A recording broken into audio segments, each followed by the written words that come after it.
I assume you can see this, but you probably don't recognize it. Let's see if there's something more tangible I can show you.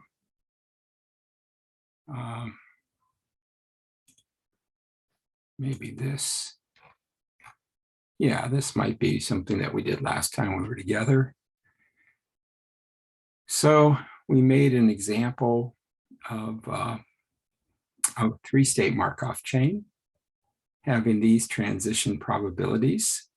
And it was sort of a takeoff of our original one where we just had two states and the machine was either working or not. Now we had it working or broken or somewhere in between. The transition probabilities were these. We gave it an initial distribution looking like this. And I guess this was future homework. I'm not sure right now when I assigned that. That might have been after class or in, I'm not sure.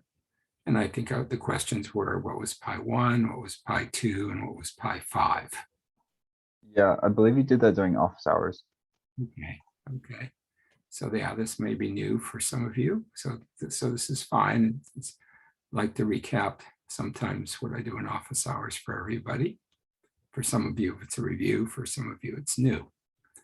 So the ideas for this are pretty straightforward though. Pi 1 is just pi 0 times p. So that would be this calculation right here, because this is p. And if you multiply that one-step transition matrix on the left by the initial distribution, you should get numbers that go in here, and that would be the pi 1. And same thing would work if you wanted pi 2. You just have to multiply the initial distribution here by p squared. So that would involve taking the second power of the transition matrix, which you could do either on a calculator or on some computer algebra system. And a little more work would get you pi 5, which is basically the same idea. It would still be the initial distribution, but this time times p to the 5th. Okay, let me go back a slide and see if there was something else I did there at the end of class or in office hours.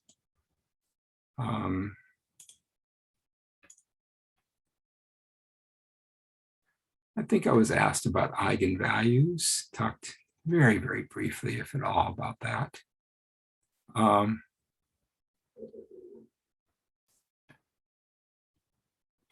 don't recall what this is about. Well, this was our original example of it working or not. And I think I was discussing here how if you take, this was sort of important stuff.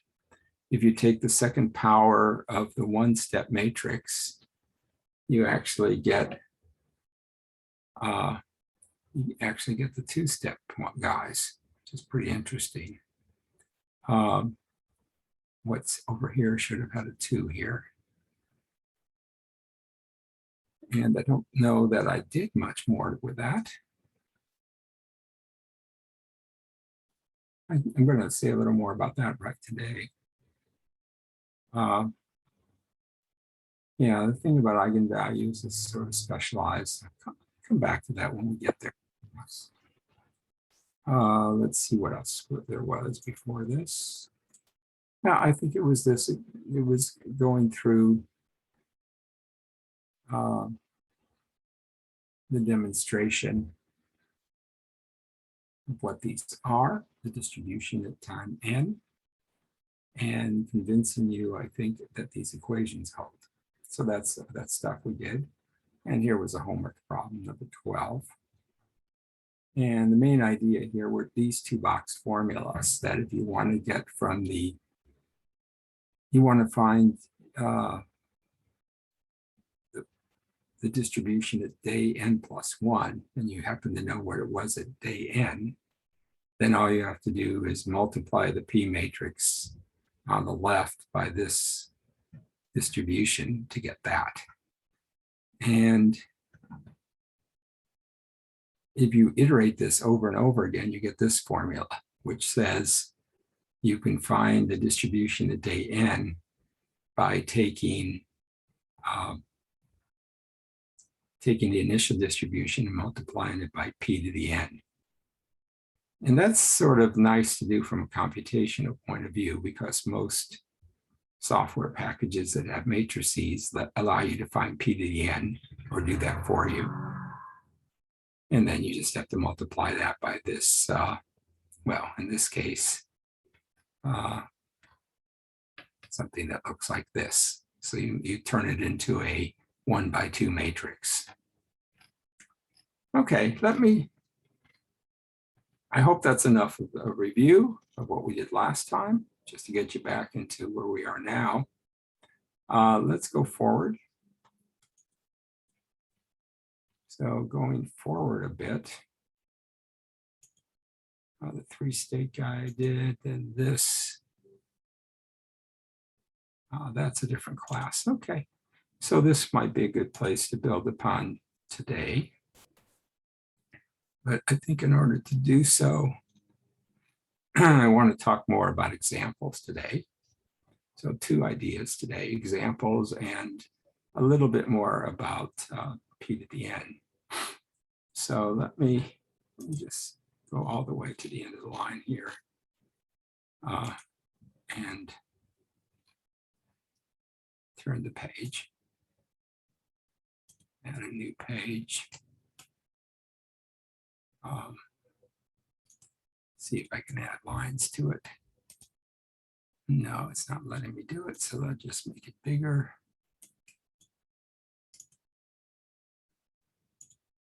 And now it's letting me add lines, and I'm good to go. Okay, so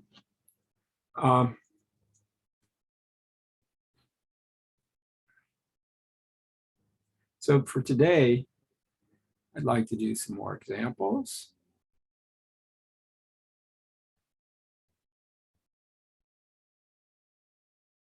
And I'd also like to double down on what I was doing last time. So let's suppose, why don't we suppose we have a 3-state Markov chain, and maybe I don't even need to do that. Let's suppose we have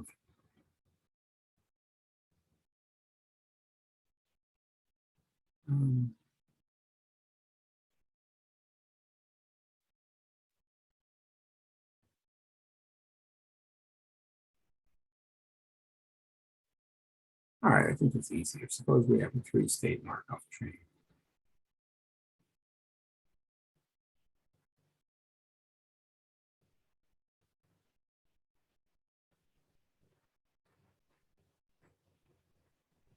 And it doesn't hurt at all to call the states 0, 1, and 2. And we might as well assume that there are a lot of arrows going in different places.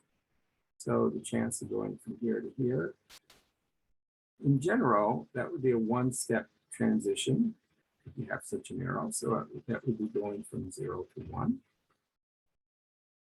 If you went from here to here in 1 step, that would be going from 1 to 2.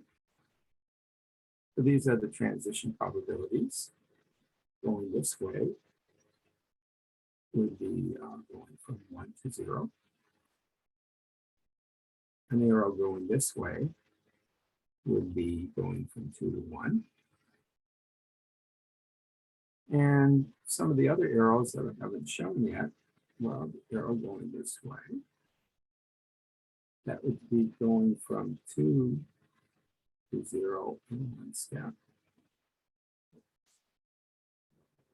I'm just saying what that arrow is. And I guess there could be an arrow going this way. That would be going from 0 to 2 in 1 step. So I think those would be all the possible arrows. And the P matrix, which has the P matrix is the 1-step transition probability matrix. So in this situation, P would look like what? You would have going from 0 to 0, going from 0 to 1, and in this case, going from 0 to 2. What I haven't shown are the loops. So there would be a loop here going from 2 to 2. There would be a loop here, perhaps going from 1 to 1. And finally a loop here going from 0 to 0. And that's what that is.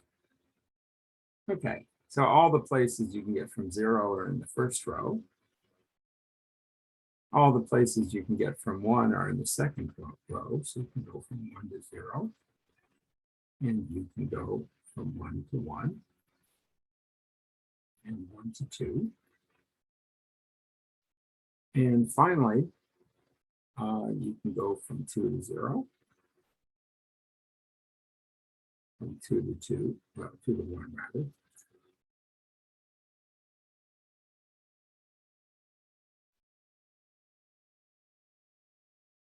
And from 2 back to 2. So for the general three-state Markov chain, and I do mean general, in other words, I've included arrows everywhere they could possibly be. This would be how the diagram looks, and this would be how the one-state transition probability matrix looks. And we've already said you can pretty much characterize a Markov chain by giving its transition probabilities, its one-step transition probabilities, and that's what these are. So remember, just for reference, the chance of going from I to J, where I and J are in the state space, is shorthand for knowing initially you're at I and at state J. Sorry, at state 1, you're at J.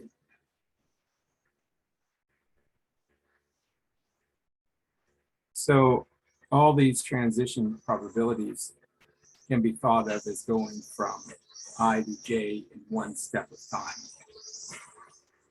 Okay, I've got a little competition outside from someone taking care of the front yard here. But I hope you can hear me still. Any questions on what we're assuming here? So these are the one-step transition probabilities. I've listed them all in this case. And when you have three states, if you want to make it look like this, then all these 9 arrows would correspond to the different transition probabilities. Okay, now the only other thing you need to characterize this, beside the one-step transition probability matrix, you need the initial distribution. So someone would have to tell you what pi 0 is. And those are the probability that at time 0, you're at 0. And at time 0,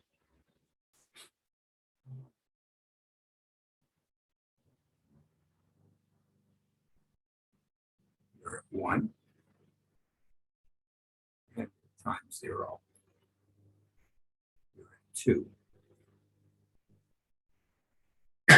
Excuse me, that's the initial distribution.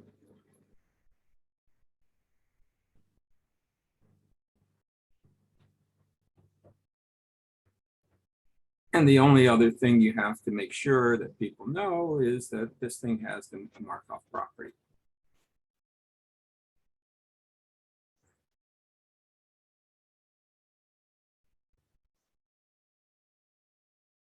I won't restate that, but basically in English I can easily.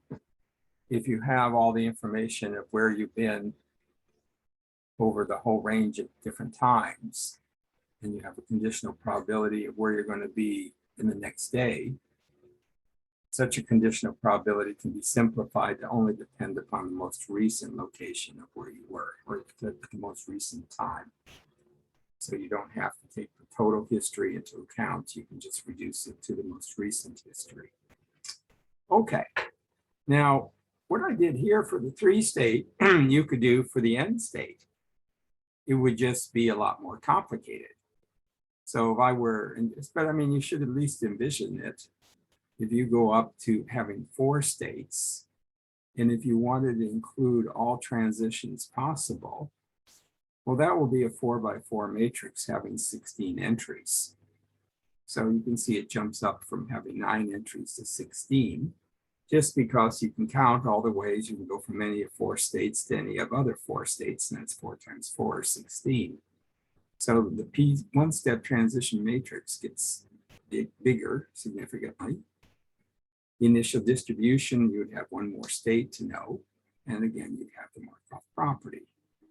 Now, since we're doing this in sort of a summary way, the stuff we've had more recently, just last time, tells us how to have the distribution at time n. So if you want to figure out the distribution at time n instead of 0, there were those 2 formulas. One formula told us that you can get this, well, if you wanted it at time n plus 1, let me do it that way. So n here's again a time. If you want to know the distribution at time n plus 1, you can get that by taking the distribution at time n and multiplying it on the right by the 1-step transition matrix. That's this guy again. Make it look a little fancier there. It's sort of a script capital P. Or the other way of writing this is you can write it in terms of the initial distribution times, I guess it would be what, p to the n plus 1.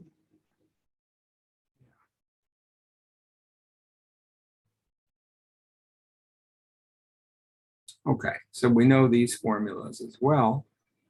Let me make sure I'm doing that right. So for instance, pi 1 would be pi 0 times p. And pi 2 would be pi 1 times p, but then if you put in this, you would get pi 0 times p squared. Yeah. So if you want, you can do what I wrote here. It's correct. Or if you prefer, you can just rewrite it this way. It's pi time n. It's pi 0 times p to the n. So I think I had this. Both of these say the same thing. So you're just looking at different times. Okay. So what we were looking at toward the end of class the other day is this interpretation. So let me put it down here. Any questions about anything I've written down here? So this, I just assumed I had a general 3-state Markov chain. My 1-step transition matrix looks like these, which are really representing the arrows given here. The initial distributions. This is the distribution at time 0. What I guess I should have said what pi n is. Pi n, in this case, would be the probability that at time n you're at 0. Probability that at time n you're at 1. And the probability that at time n you're at 2. So that's the distribution at time n. Okay. Now, here's a cool result.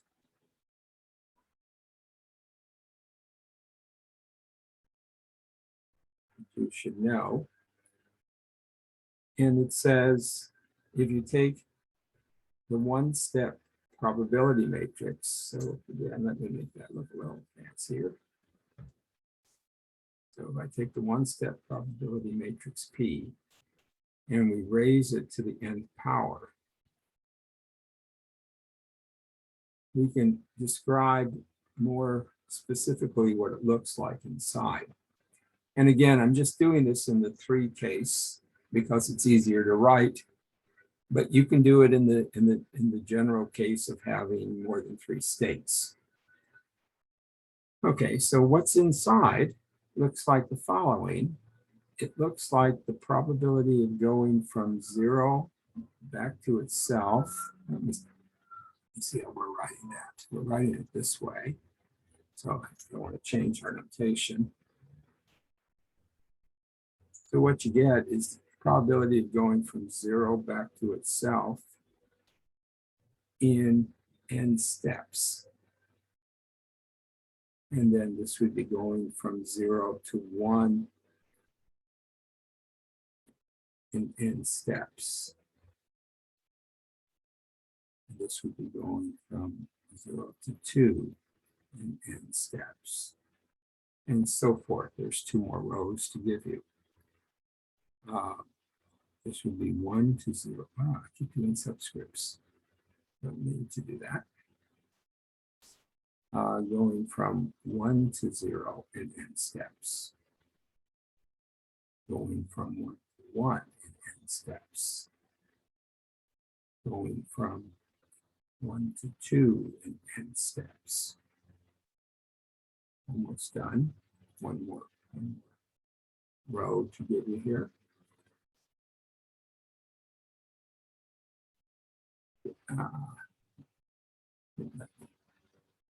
Going from 0 to 0 in steps. Okay. This last row is going 2 to 0. Keep doing subscripts. Obviously, no different notation here.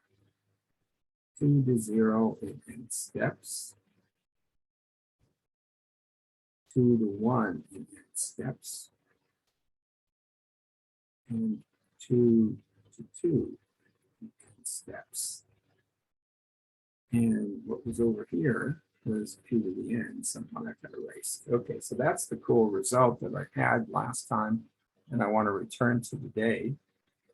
And in general, I need to tell you what these things are inside. So P superscript n I to j in general, where I could be, I and j can be anything in S. And in this case, S is just made up of states 0, 1, and 2. But in general, we have more. This means what? It means the conditional probability of being at time 0 at state I and at time n at state j. So maybe here.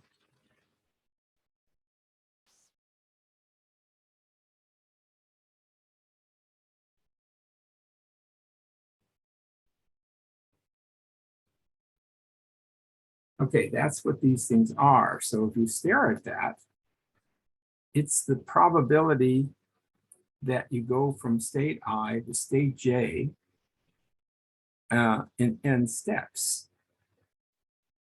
Now, when n is 1, these become the 1-step transition probabilities that we already talked about. So if I wanted to be consistent, I would put a superscript of 1 on all of these guys.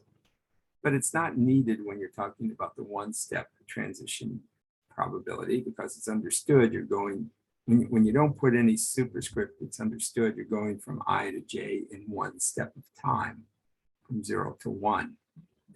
But if you're going from I to j in n steps of time, which is what's going on here, then we show how much time has elapsed by a superscript.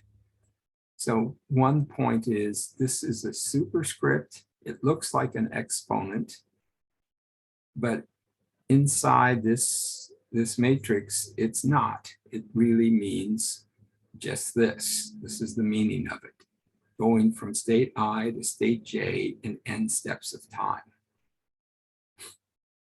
Okay, now that's not the cool result. The cool result tells you that this could be found by taking the one-step matrix P. Well, I guess it is the cool result. I've already said it. At P to the n is a way to find this. So I don't need to write it anymore. This is the cool result. I guess I got to be careful by labeling something cool result. It's fine as long as I don't have another cool result and a third cool result, and then you start getting confused what result is cool. So now the part that I emphasized a little bit last time, but I can't emphasize it enough, is over here, this is an exponent.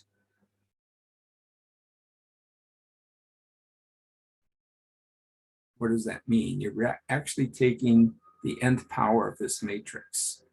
So it's understood. Oh goodness, I already lost something here. I to j in it. So over here, there is exponential notation. And in other words, it has an algebraic exponential notation, meaning you're taking the nth power of this matrix, which is no picnic. It's no fun to take the nth power of a matrix, but you know what's involved. You keep multiplying the matrix by itself n times. Over on the right side, it looks like you're getting things that have exponents, but they're not. The notation means this. It just simply means these are the, what would we call these? The n-step transition probabilities. Might as well give them a name. N-step transition probabilities. Probabilities, which is easy to do. There are lots of those. Probabilities. There we go. And if n is 1, then you recover the one-step transition probabilities. Okay, so if n is 1, then this doesn't mean that much because it just says script p to the first is equal to the one-step transition probabilities, which we already knew that was up here. But the thing it's saying is if you want to get your hands on these guys, the n-step transition probabilities, and you already have the one-step transition probabilities, instead of trying to do each of these, say, individually, which would be a pain, you can do them all if you just take the nth power of this matrix. Okay, so is the meaning clear? Any questions on the meaning of this? I think I proved it quickly, maybe in the office hour. I'm going to go through it again because I do want you to know why this is true. But at this point, I haven't offered, at least today, much of a reason why it's true. But I'm just saying that if you want to get the n-step transition probabilities, this is a nice way to do it. Just by taking the algebraic nth power of the one-step transition probability matrix. All right, to explain this a little bit, I don't know if I'd call this a formal proof. I'm just going to call it an explanation because I want you to have some reason to believe this. So here it goes, explanation. Wow. You know what? I think I'm going to be, I'll give you the explanation on the next page because I'm sort of at the bottom of the page here. I've got a lot of stuff on this page. So why don't we just carry this over to the next page? Any questions before I flip the page? A lot of definitions here.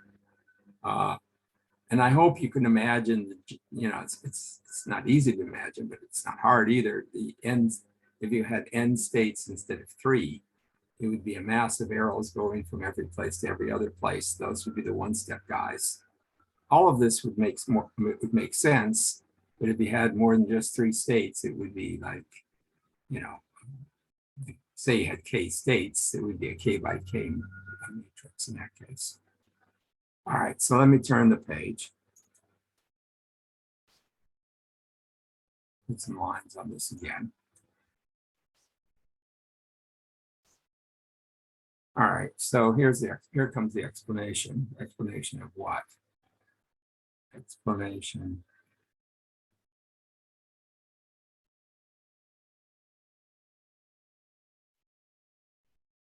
Y e to the n looks like going from 0 to 0 in steps, going from 0 to 1 in steps, 0 to 2 in steps. By the way, they put little parentheses around the superscript, and that's supposed to tell you, that's supposed to warn you that it's not an exponent, it's a superscript. This thing, which has no parentheses around it, is an exponent. So it's a subtle little notational thing, but good to know.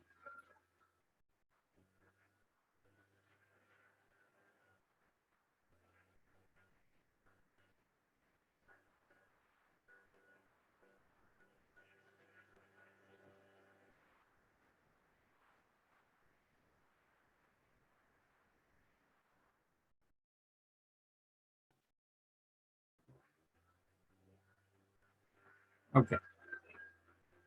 So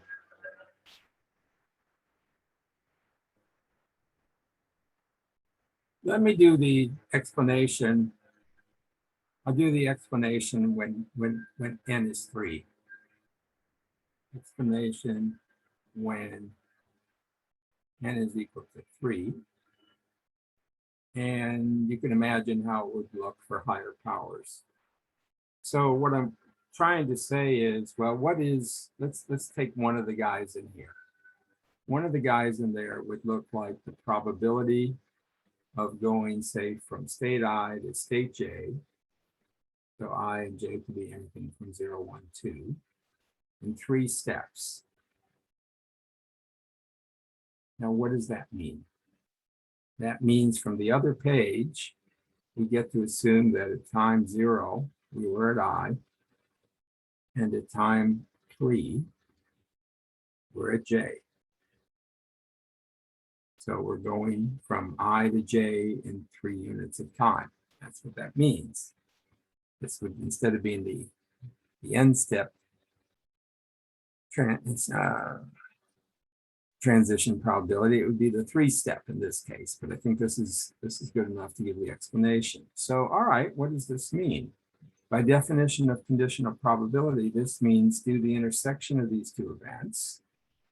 So at time 0, you would be at I, and at time 3, you would be where? At J. That goes on the top as the numerator. And on the bottom would go the condition.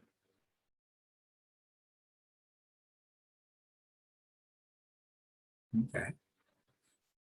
And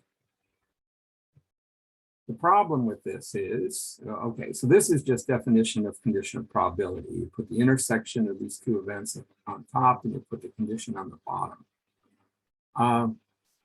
The problem with going further is, you know where you were at time 0, you know where you are at time 3, but you don't know where you were at time 1 and 2.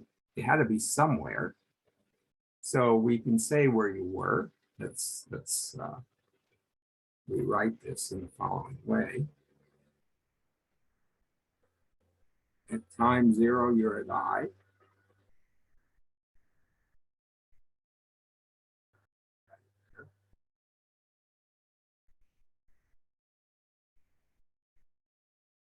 Time 0, you're at I. At time 1, you had to be somewhere. Let's say you were at X. Don't know where you were, but you were someplace. And at time 2, you were also somewhere.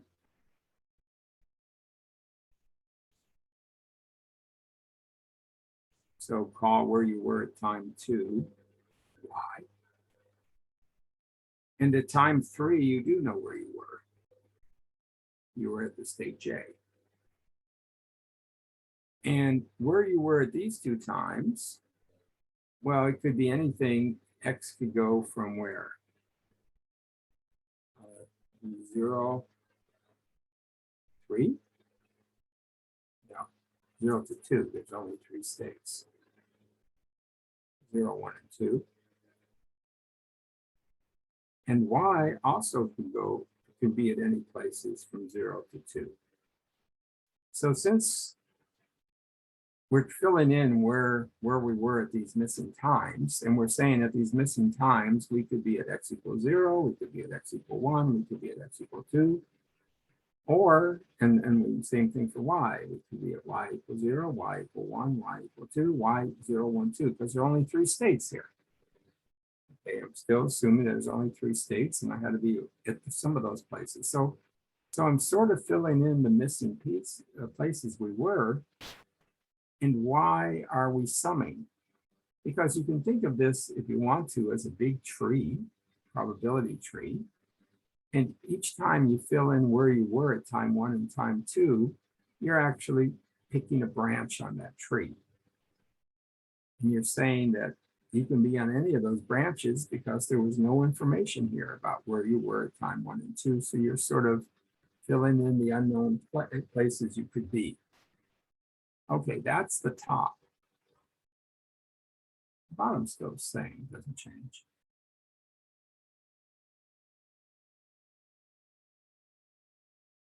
Okay. And maybe I should put the equal in the right place here. That's all of this stuff. What's this? Okay. But the thing we want to do now, we want to use the fact that we're talking about a Markov chain. So this could be rewritten as, maybe it's easier to write this sort of like a double sum if you want to. So it would be the sum over x going from what, 0 to 2, and the sum over y going from 0 to 2. Instead of just writing it as one sum, it doesn't matter, they're the same. But then what's inside? Well, you know what's inside because we've already talked about, this is like the probability of 4 events occurring. This event, this event, this event, and this event. Okay, so we know how to do that. That was the multiplication rule, which we discussed earlier. It would be the probability of the first event, which is this. Then it would be the probability of the second event, given the first 2. No, just given the first, my bad. And then it would be the probability of the third event, which is this guy, given the first 2. So time 0, you're time 1, third x. And thankfully, I don't have much more room. Now, let me just put it over here because I think I'm going to need it. The probability of the fourth event, which is xj, x3 equaling j, given what? The first 3. X0 is odd. X1 is x. And what's the last one? X2 is y. Okay. And at this point, you can see why I'm only doing it when for the three-step case. In general, you can imagine there'd just be more of these conditional probabilities. And on the bottom, you get this. The probability that x0 is odd. Okay. Good place for me to come up for error. The explanation is of this cool result. And I've taken just an arbitrary entry in this matrix. And I've written down what this means. It's the 3-step transition probability from I to j. And it means you started at time 0 at I, and at time 3 you want to be at j. And we're trying to show that you can actually figure out these things in terms of a matrix product. So at this point, it's not clear yet, but stick with me. This just turns into this by the definition of conditional probability. The problem with this is you don't know where you were at time 1 or 2. So we say, well, we know we had to be somewhere at time 1 or 2, and those places we call variables x and y. And you were either at x, it was either 0, 1, or 2, and same for y. And you sum up over all the cases because that's the sum rule for probabilities. Because there's ors, you could be here or there, whatever values these things are.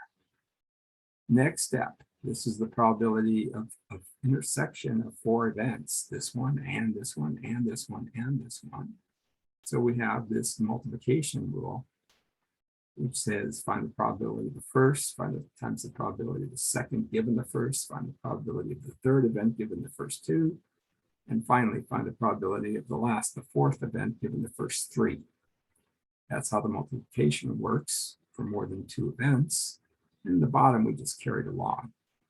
And what I should do again is put the equal where it belongs, not in the numerator, but the whole quantity is equal to this. Okay, now you can hopefully see what's coming next. This thing is a Markov chain. So the chance that at time 2 you're at y, given that at time 0 you're at I, and time 1 you're at x, doesn't really depend upon where you were at time 0. What only cares about or matters is the most recent time. So you can strike that condition because that's what the Markov property allows you to do. Similarly, and this is a product times the next one over here, this is the chance that at time 3 you're at j given where you were at time 0, 1, or 2. But for a Markov chain, the only thing that really affects the probability here is where you were at the last point in time. So you can cross out this and this. Okay. And, well, so we can clean this up a bit. Let's do so. So this sum is over x and y, and there's no x or y in here. So if you like, we can pull that outside the sums. That would be the probability that at time 0 you're at I.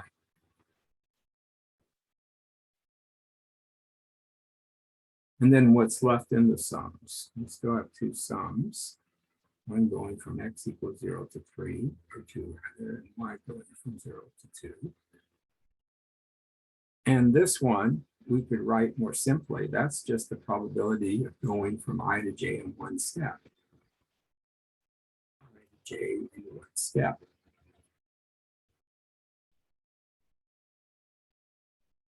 Usually when it's only one step, we don't put a subscript in there.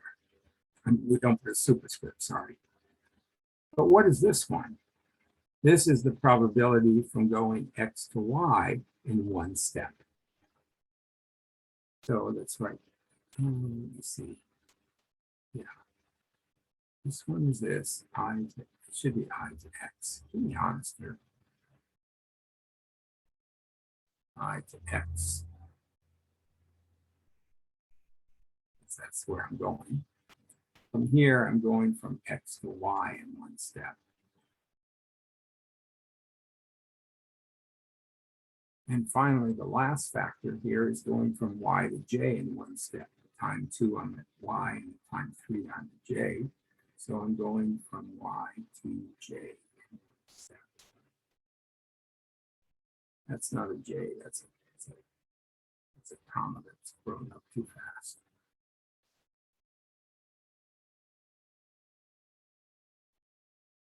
Okay, so that's what the numerator becomes, and the denominator is just this.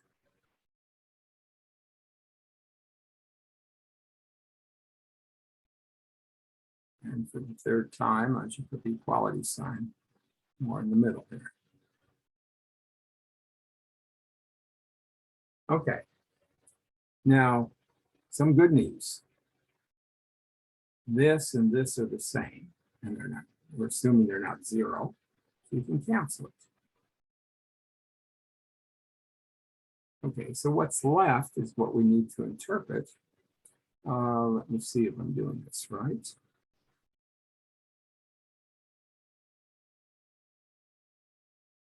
Yeah.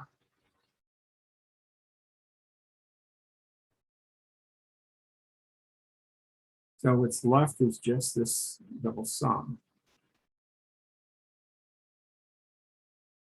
Equals 0 to 2, y equals 0 to 2. The probability of going from I to x times the probability of going from x to y times the probability of going from y to j.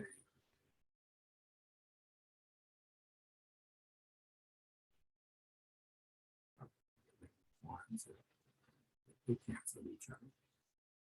Okay, so now what you need to do is look at this and remember how matrix multiplication works. If you're doing, just look at this sum in here over x. This is y is later. You're multiplying the entries of this matrix times this one, and you're summing over the internal index x. And what I'm telling you is that's exactly how matrix multiplication looks. That's the same as the things you get from doing this would be the entries of what? Of script p squared. Why? Because whenever you multiply two matrices together, how does it work? Let me just remind you. So you have a matrix A whose entries are Aij, for example, and you have a matrix B whose entries are Bjk. And you want to find the entries of the product. What you do is you multiply Aij times Bjk and sum over j. And that's how you find, that's how matrix multiplication is described when you take a linear algebra class. You multiply sums of things that look like this. These are the components of A. These are the components of B, and you sum over the common index J, which is in the second place here and the first place here, and you keep, when you're done, what you get is something, if you call this product C, you would get Cik. So I'm reminding you of how matrix multiplication works. If you have the entries of this matrix and the entries of this matrix, and you're trying to multiply those matrices together, the entries of the product is equal to things you get by doing this kind of sum. Well, if you look at that, that's exactly what's going on here, because you got the entries. X is playing the role of J, because it's common to both, and I and Y are playing the role of I and K here. And so what you're really doing here is taking the matrix product of P by itself. P is what? The one-step transition probabilities.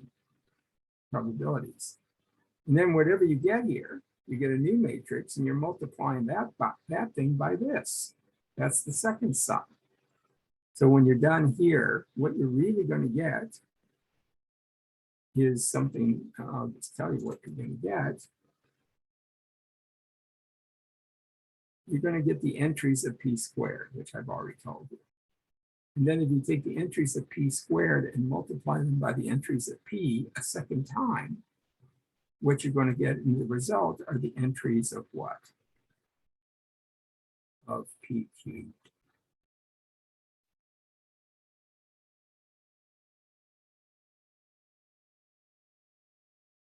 Okay, so if you look from start to finish, we've shown that these three-step transition probabilities going from I to J in 3 steps are the entries of what you get from P cubed. Just recognizing this to be the matrix multiplication of multiplying P times P times P. Well, that's the cool result. The cool result is if you multiply P by itself 3 times, you get the 3-step transition probabilities. And now if you understand this, and I hope you do to some extent, hopefully, you see how it would work in general. If you wanted, say, the 5-step transition probabilities, you would have to go through this process. Instead of going from I to J in 3 steps, you'd have to go from I to J in 5 steps. And now there would be what? There's 5 steps of time, and you know where you are at the beginning and at the end. There would be 3 steps in the middle that you would have to replace, you would have to figure out. Let me see, is it 3 or 4? Let's see, here there were 2. And if I have 2 more steps, I think there would be 2 more because of 0. Yeah, so there'd be, I know at 0 I'm starting at I know at 5 I'm at J, but I'd have to know where I am at 1 and 2 and 3 and 4. So you'd have a 4, a summation over 4 different indices. Everything would go the same way. The Markov property would check in just on time to reduce this mess to something that looks like this. But instead of just summing over X and Y, you'd be summing over X, Y, Z, and W, say. And that's going to give you the entries when you're all done. Let me see, of P to the 5th. Okay, that's as near as a proof I'm going to get to this. I hope it makes some sense. Any questions? Okay, so from here on, we're going to buy this. That whenever, if we want to find these guys, all we have to do is take the nth power. So let's do a quick example. Stick with the 3 thing. So suppose, here's an example, which will turn into homework. Here's 0, here's 1, here's 2. Why don't we make it somewhat nice? So suppose the chance of going up from here to here is 2 out of 3. And maybe the chance of going down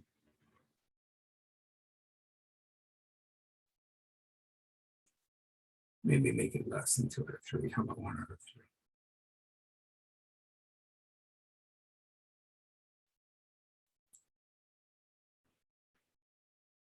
One out of 3. Going up. And going down, I don't know, maybe 1/2.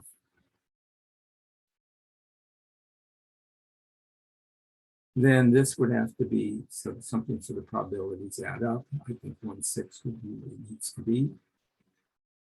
And this would have to be so that the chance of going from 2, well, yeah, let's suppose I don't have,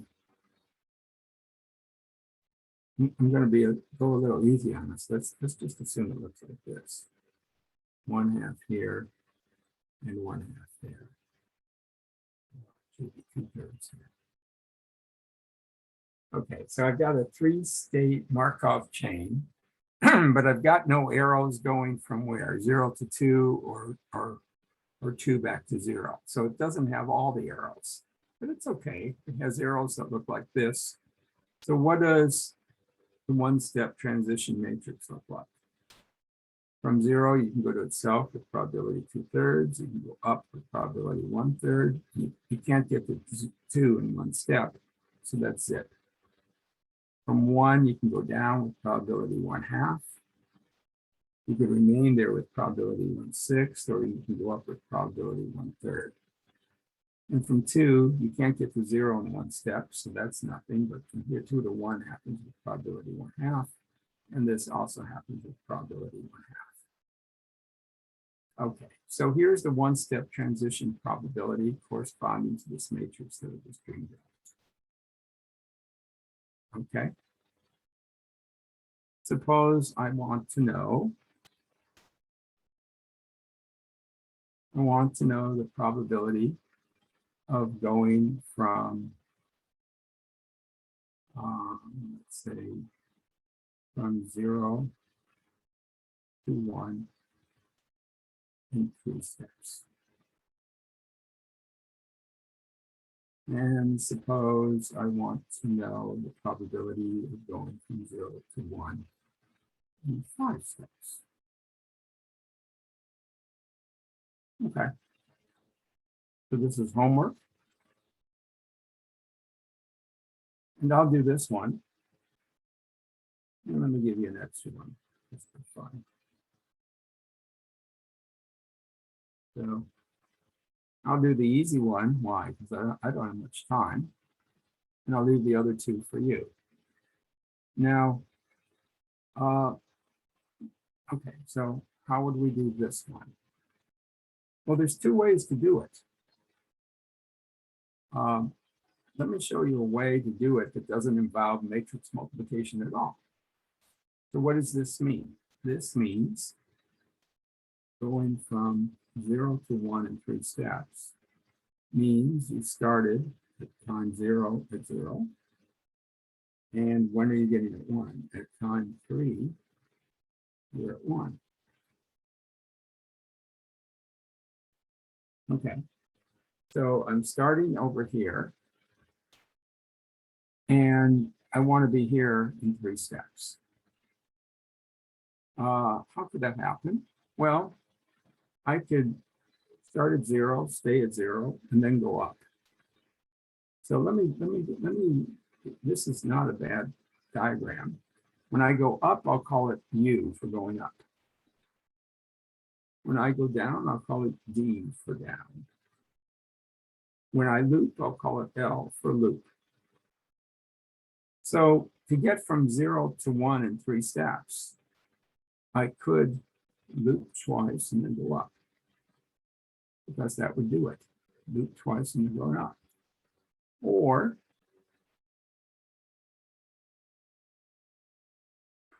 I could what? Loop once, go up, and then loop again. Loop once, go up, and then loop again, and I've gotten from 0 to 1 in 3 steps.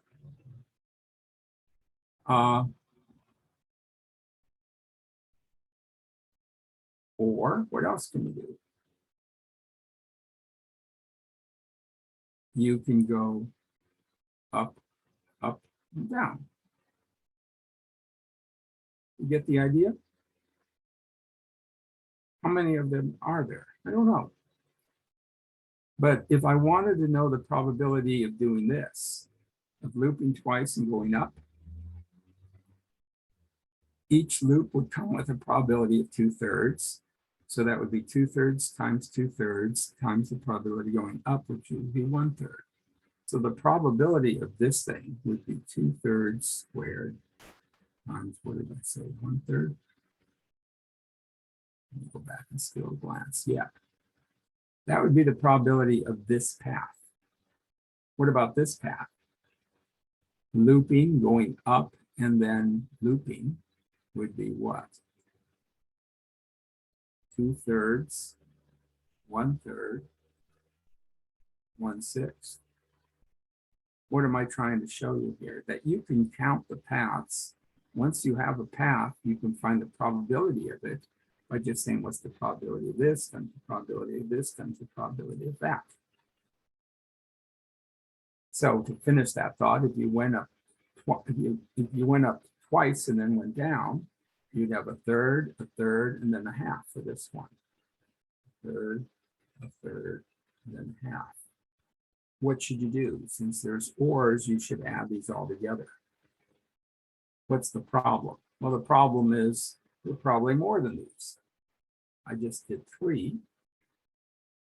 There's probably more. How many more? I'm not sure. Okay, this has nothing to do with what we were doing in class. It just gives you a different way to do it by counting paths. How would we do it in class? In class, all we need to do, if we want this, is to take the 3rd power of p. And I'm not even going to take time to do it. But when I take the 3rd power of p, I want to pick off the 0, 1 entry. Where is 0, 1? This is 0, 2. This would be 0, 1. So there it is, 0 to 1 in 3 steps. So this is not a hard problem from what we've just done in class.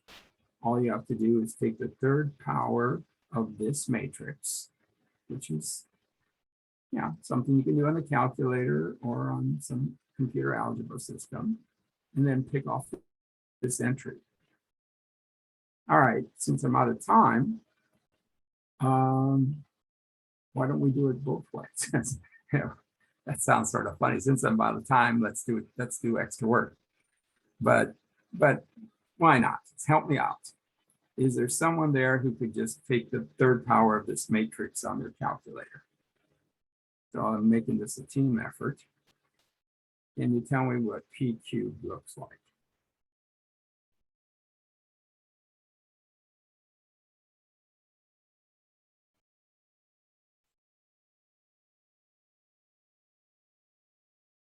Okay, you may have to turn your calculator on. You don't have a calculator. Should you just be frustrated? Yes, a little bit, but not too much, because taking the third power of this matrix, you could do by hand. So you can do it by hand. You'd have to multiply this matrix by itself once, and then multiply it by this one more time. I'm going to bank that there's someone here who has a calculator and can give me the answer.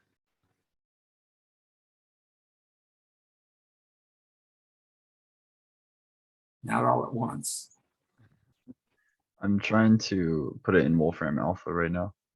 Okay, I have the matrix, I think, Professor. good. Thank you. First row. Can you give me the first row, please?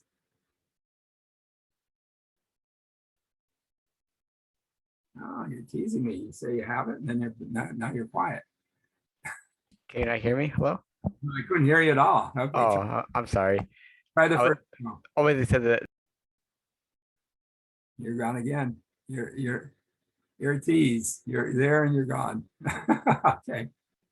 Is my mic cutting out? I'm sorry. Yeah. Hello? Yeah. Oh, I think I have it, Professor. okay. Let me give it to you. First row, 59 over 108, 59 over 108. That's 11 over 36, and then 4 over 27. So that's the first row of p to the cubed. Is that right? Yeah. Okay. That's Now, what I got too. now, assuming you're right, which I'd like to do, it's not that I'm not interested in the rest of it, but the truth is I'm not interested in the rest of it. Why? Because this is the only one I need, right? And you've already got it, which is 1136. You're giving me the answer to this problem and you're telling me it's 1136. The only thing I have to confirm is, did somebody else get the first row of this matrix to be what he got? I did. I Wonderful. did too. Okay, go. Okay. Okay, so with what I'm talking about, you now know how to solve this problem without counting all the paths, right? You should, for homework, do the other two problems the same way, except I'm hoping you're doing this on Wolfram or on a calculator or on something, because I really don't want you to multiply this matrix by itself 5 times by hand. That's not the point. I want you to multiply this matrix 5 times using either a calculator or some computer algebra system. It shouldn't be much harder than what the student just who did this did, okay? But you'll get a different answer, of course. You'll pick off the same entry because we're trying to go from 0 to 1, and that's the 0, 1 entry. So that's the homework, is to find each of these. Now, how about confirming this one? So how can you confirm that one? Well, I started it here. I said to go from 0 to 1 in 3 steps. You either had to loop twice and go up, or you can loop, go up and then loop again, or you can go up twice and then go down. And I've shown you how to get the probabilities of each of these paths. Do the extra ones. How many more there are there? I do not know. But I don't think it's a lot more. And when you add this to this to this, and to the ones that I haven't shown, it should add up to this. What's the point of doing it by hand, by counting paths? Sometimes counting paths is actually easier than taking the power of a matrix. Like when the matrix is infinite dimensional.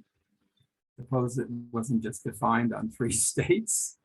Suppose it was defined on, a lot of states, even 10 states, you might be outside the boundaries of Wolfram in terms of raising a 10 by 10 matrix to the third power. It might give you a little pushback. So sometimes it's actually easier to list. And the good thing is you can actually confirm your answer if listing isn't too long, and these probabilities are not too hard to find, as I've shown. These answers should agree. I'll do that in office hours if somebody wants me to actually complete the problem. Do these other two using the calculator. You don't have to confirm it by counting paths. Let me see. I'm out of time, but is there anything more we know how to do now? I think there is. We're slowly chipping away at some of the problems in here. I'll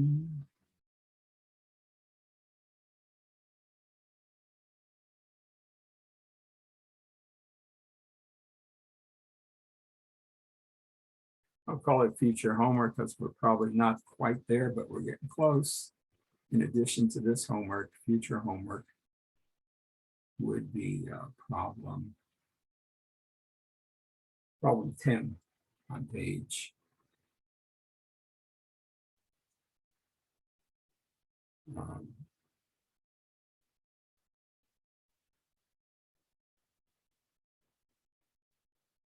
page 42.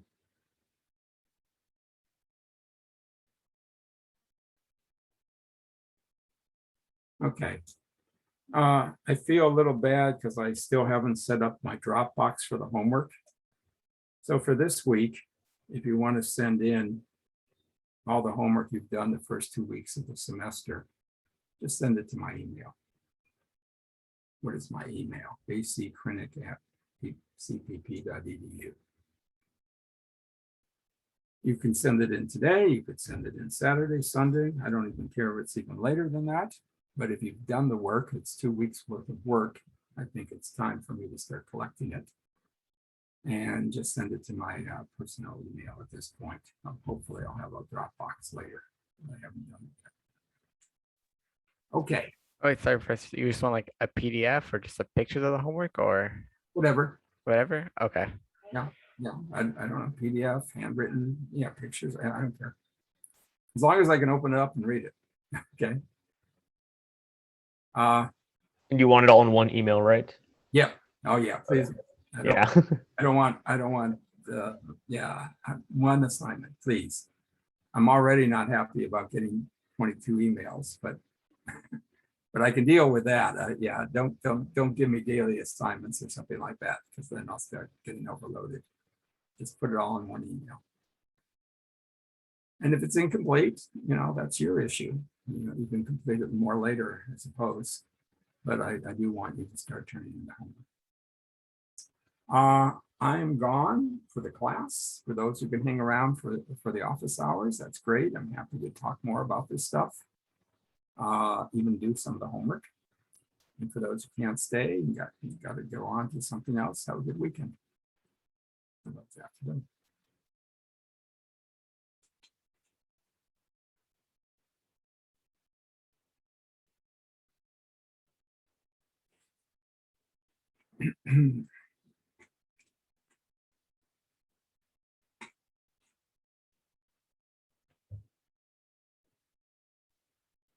Okay, well, I'm back, though I really haven't been gone.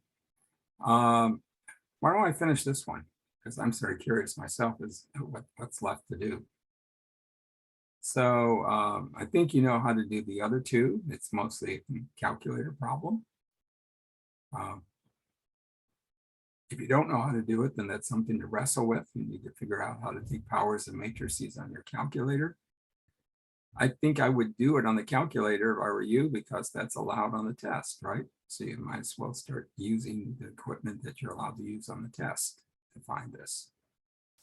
But let me do the remainder part of this. So there was large agreement that this was the right answer. The probability of going from 0 to 1 in 3 steps on this Markov chain was 1136. I would like to see how to get it from path counting. Do you see, I hope so far, that each of these paths fit the bill? I'm starting at 0, I'm ending at 1 in 3 steps. 2 loops and going up does that. A loop going up and looping again does that. 2 ups and a down does that. So now the question becomes, what more could I do to get from 0 to 1 in 3 steps? Let me think about it. So I've done the case where I looped once. And I've done the case where I've looped twice. And I guess I've done the case where I didn't loop at all. I just went up twice and then down. What else could I do? I guess we could go up and loop twice. So that one I forgot or didn't do. We could go up, down, up. That would also take me from 0 here, back to here, and then over here. Now you might say, well, but you already got to 1 along the way. Well, that's fine. But that doesn't mean I shouldn't count this path. I'm trying to see after 3 steps, am I at 1? And the answer is yeah, because I go up and then down and then back up. So, okay, I'm trying to see if there are other paths. These are 2 that came to mind.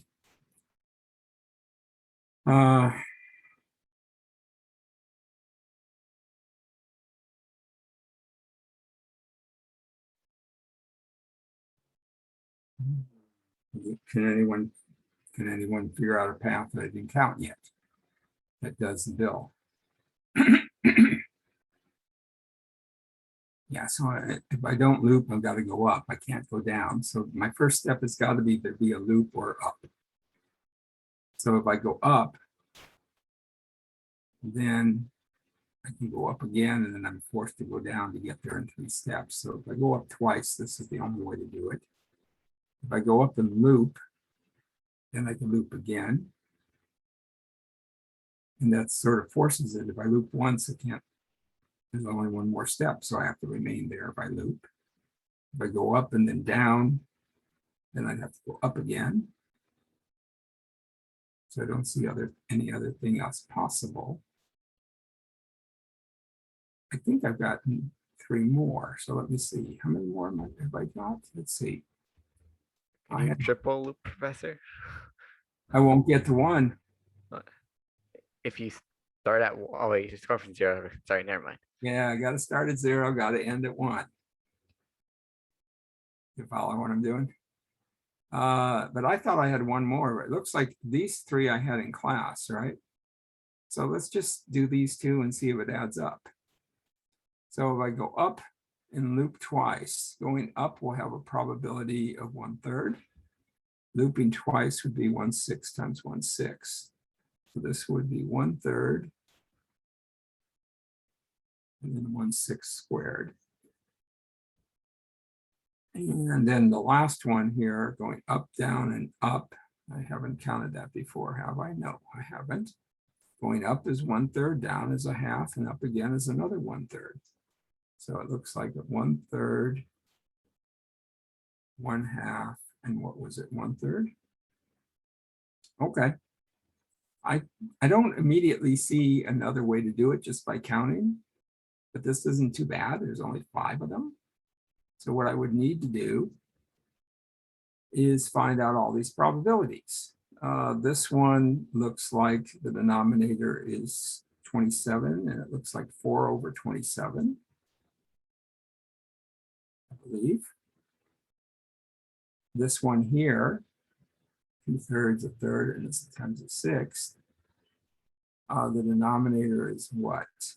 This is 9 times 6, which is what, 54?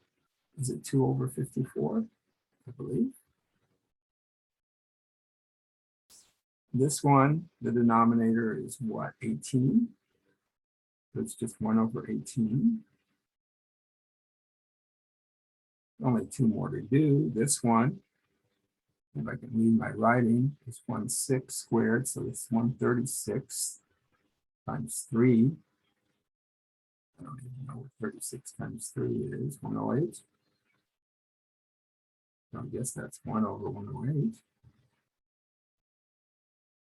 Keep me honest in the multiplication. I think that's right. And this the last one is a 9th, so another 18th, right? Okay. So just by counting, this is what I get. I guess the common denominator would be the 108s. So 108 on the bottom. Have to multiply this by 4 top and bottom, so I get a 16 here. Multiply top and bottom here by 2. It's a 4. 18. How many times does that go into this? No.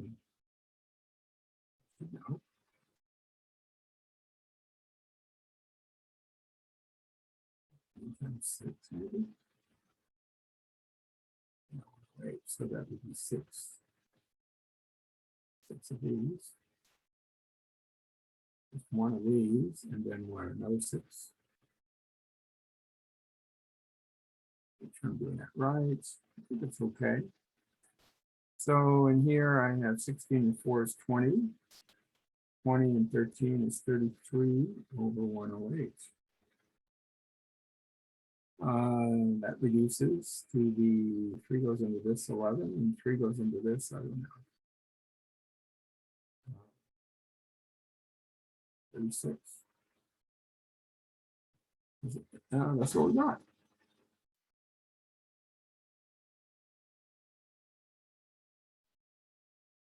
Cool. Okay, so what am I teaching you? I'm teaching you 2 ways to do this kind of problem. You can do the problem by taking the p to the 3rd power and picking out the right coefficient. And there's a check. If you just listed out all the ways to go from 0 to 1 in 3 steps, which we did here, there turned out to be 5 different ways. That if you add up the probability of going one or the other or any of the 5 ways, it does give you the same answer. So there's some consistency here. Question on the calculation. The techniques are very different, right? The first way is raising a power to the matrix and picking off the right entry. I wouldn't call that mindless, but I would call it more using simply matrix multiplication, right? And if you didn't have the calculator, that would be an algorithm. You'd have to multiply this matrix by itself and then one more time by itself. And by the way, that's not unreasonable. Multiplying a 3 by 3 matrix by itself 3 times, or 2 times actually, is something you should be able to do as well.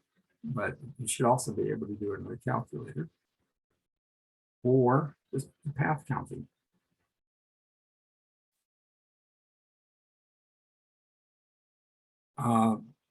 Each of these, I think you would do with raising the matrix to the appropriate power. If you were to do the path counting, that would be a little more intimidating, right? Because now you would want to get from 0 to 1 in 5 steps. That there would be significantly many more ways to do it than what we counted here, which is why I'm not asking you to do it. I don't know how many paths there are.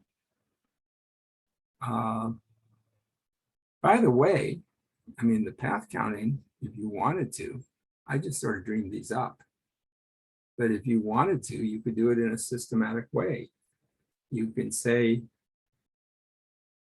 let's see how you would do it if you wanted to do the path counting in a systematic way.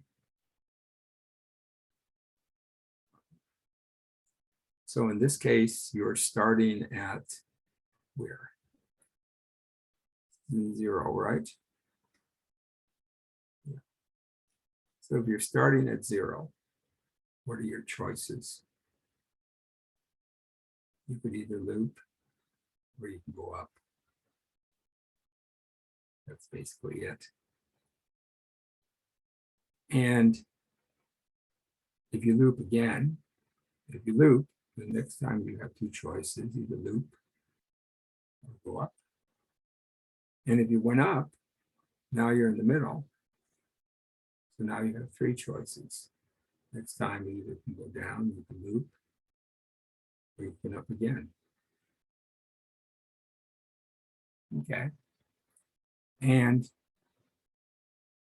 if you loop twice, the next time you just either, well, remember where you have to get. So if you start at 0 and you loop twice, the only real way to make your goal would be to go up. If you looped again, which is possible, that wouldn't get it done. So the loop up is one of the paths. If you looped and then went up, then there are three possibilities where you can go from here. And those are what? You can go down, you can loop, or you can go up again. But the only one that really gets you to where you're after is looping again, right? Because you started at 0, you looped once, you went up, and then you remained there. The others would not get you where you wish. So this top path would be the LLU path. This path would be the LUL, which should have been 2 of the 5 ways that we counted. LLU was this first way, actually, and LUL was the second way. So we're almost done with all the paths. Let's see. Do any of these others get you to where you want? No. If you loop and then go up and down, you're not ending up in this, you're not ending up at 1. Now, if you go up, you certainly can loop. If you go up and you loop, the only way you're going to get at 1 is to loop again. That would do it.